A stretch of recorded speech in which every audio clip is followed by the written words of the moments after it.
Hello student आज subject है आमर कौन ना एक्सटेंशन थ्योरम। ठीक अच्छे एक्सटेंशन थ्योरम क्या कहवा आउ तार प्रूफ। ठीक अच्छे तो स्टेटमेंट देखी दियो। Every linearly independent subset of v can be extend to a basic for v। यहाँ हूँ आमर एक्सटेंडेड थ्योरम। ठीक अच्छे तो आमर एवरी लिनियर जितकी भी आम लिनियर इंडिपेंडेंट सबसेट थी से मानू आमे बेसिक फॉर बी आकार रे आमे लिखि परिबा। एटा को है आमे कहू एक्सटेंशन थ्योरम। ठीक अच्छे यार प्रूफ देख। If H be linearly independent subset of v contain m vertices जदि तार m vertices माने तार बेसिस हो m then by replacement theorem आम रिप्लेसमेंट थ्योरम गोटे अच्छी तार से अनुसार there is a subset of g of b contain exactly n minus m vectors.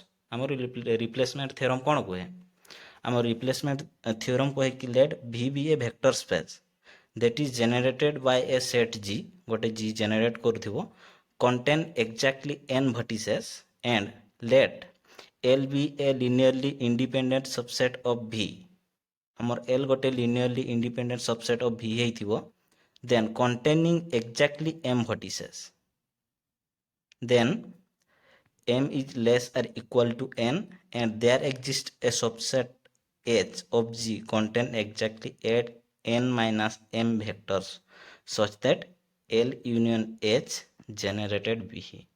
तो सही कथाटा को ही आम ये लिखीचे।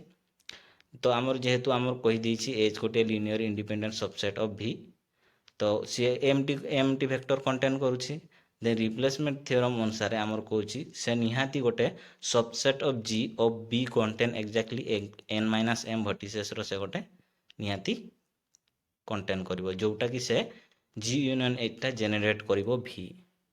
ठीक अच्छे तो जेहेतु आमर एटा जेनेरेट करुच्ची v आमर ताहले एटा तो n माइनस m अच्छी तो आउ गोटे जो वेक्टरटा रहिबो से आमर g यूनियन b से मोस्टली n vertices होइथिबो। तो ना g union h contain at most n vertices कहीं ये आमर जेहेतु आमर h टा आमर m टी vertices रोची आउ g रे आमर केतटा रोची n माइनस m तामने मोस्टली g यूनियन h रे आमर n टी vertices रहिबो। ठीक अच्छे then you know that if any finite generating set for v contain at last n vertices आमे एटा जानिछु जे जदि गोटे फाइनाइट जेनेरेटिंग सेट गोटे v थाए ताहले से मोस्टली n टी vertices कैरी करिवो। ठीक अच्छे and a generating set for v which contain n vertices is basis for v आउ सी मोस्टली बेसिस हो तार जेहेतु n टी vertices होची माने तार बेसिस भी से n टी ही हेबो तेणु से मोस्टली n टी vertices कंटेन करिवो।